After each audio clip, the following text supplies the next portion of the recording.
कुशलता से चलाया, मतलब तो बहुत ही मजा आया मतलब देख के। तो इस प्रोग्राम में जैसा मैंने देखा कि सेवा सदन जी, मंजुला पांडे जी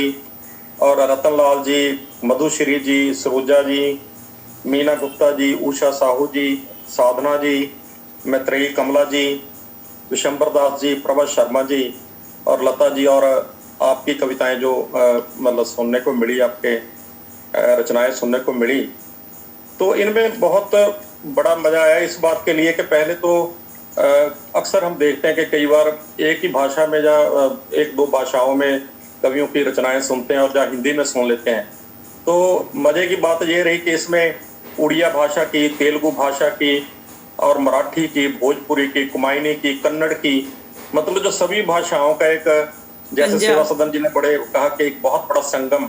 या मैं तो इसे कहूंगा कि महासंगम आपने जो बना दिया। क्योंकि ऐसे प्रोग्राम जो आमतौर पे होते हैं तो वो जो बड़े लोग, जो बड़ी संस्थाएं हैं जैसे साहित्य अकादमी है और हैं, मतलब ऐसे बहुत बड़ी बड़ी संस्थाओं, उनके जुम्मे आते हैं ये काम जो है, इतने सारे लोगों को, इतनी भाषाओं के कवियों को एक ही मंच पर इकट्ठा कर देना और उनसे कविताएं सुनना, और उसमें भी ये रखना कि आप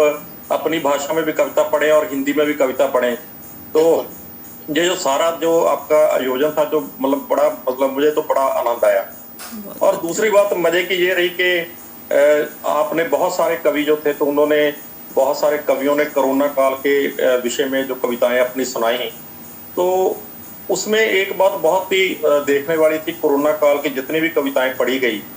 तो उनमें सभी कवियों ने, मतलब जो है इवन सेवा सदन जी से लेके, उन्होंने भी कि जो मुझे कोरोना से डर नहीं लगता तो आजकल,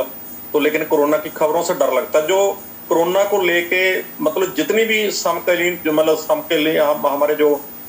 समकालीन जो समस्याएं हैं, या वो भले ही वो प्रकृति से जुड़ी हों, भले ही वो एक दूसरे जो रिश्तों के टूटने से जुड़ी हों, या भले ही वो और किसी बहुत से कारण है उसके, तो उसके वो सभी जो कवि थे, उन सभी कवियों का जो उन कोरोना की कविताओं में जो रहा, वो बहुत ही मानवीय संवेदना वाला उनका जो रहा, सारा जो उनका रवैया था, जो उनका एटीट्यूड था, तो वो बहुत ही,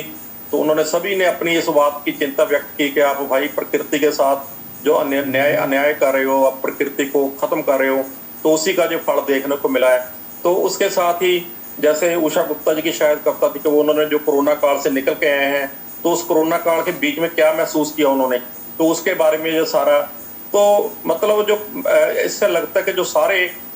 सभी भाषाओं के जो कवि हैं, मतलब वो इस जो समकालीन हमारे संकट हैं जो, तो उनके प्रति बड़े सजग हैं, मतलब उनको अपनी कविताओं में विश्लेषण करने के योग्य हैं उनको, तो उनको सभी जो है उनको उसका विश्लेषण करने के योग्य हैं। और उन्होंने बड़ी अपनी ईमानदारी से और बड़ी अपने मन में एक मानवीय संवेदना रखते हुए वो सारा उसका जिक्र किया। तो ये बहुत, मैं समझता हूँ कि बहुत अच्छी बात है कि एक आज के दौर में एक कवि है जो, मतलब कम से कम कवि तो मानवीय जो मतलब मूल्य हैं उनके साथ जुड़ा है ना, उनके साथ, तो उसको उनको देख समझ रहा है सारा कुछ। तो इसके अलावा जो दूसरे कुछ कवि मित्रों ने दूसरे जो विषय भी लिए, थोड़े हास्य व्यंग वाले लिए, जैसे मेरा ख्याल है उषा साहू जी ने लिया वो मर्द का उगड़ा, और प्रमिता जी ने लिया, तो मतलब और भी थोड़ा हास्य व्यंग की कविताएं भी, मतलब उन, तो ये अगर मैं ये कहूँ कि ये यहाँ जो प्रोग्राम था, जो भाषाओं की विभिन्नता जो थी, जो विधाओं की विभिन्नता थी, उसको जहाँ इस प्रोग्राम ने प्रकट किया, तो वहीं उसके साथ जो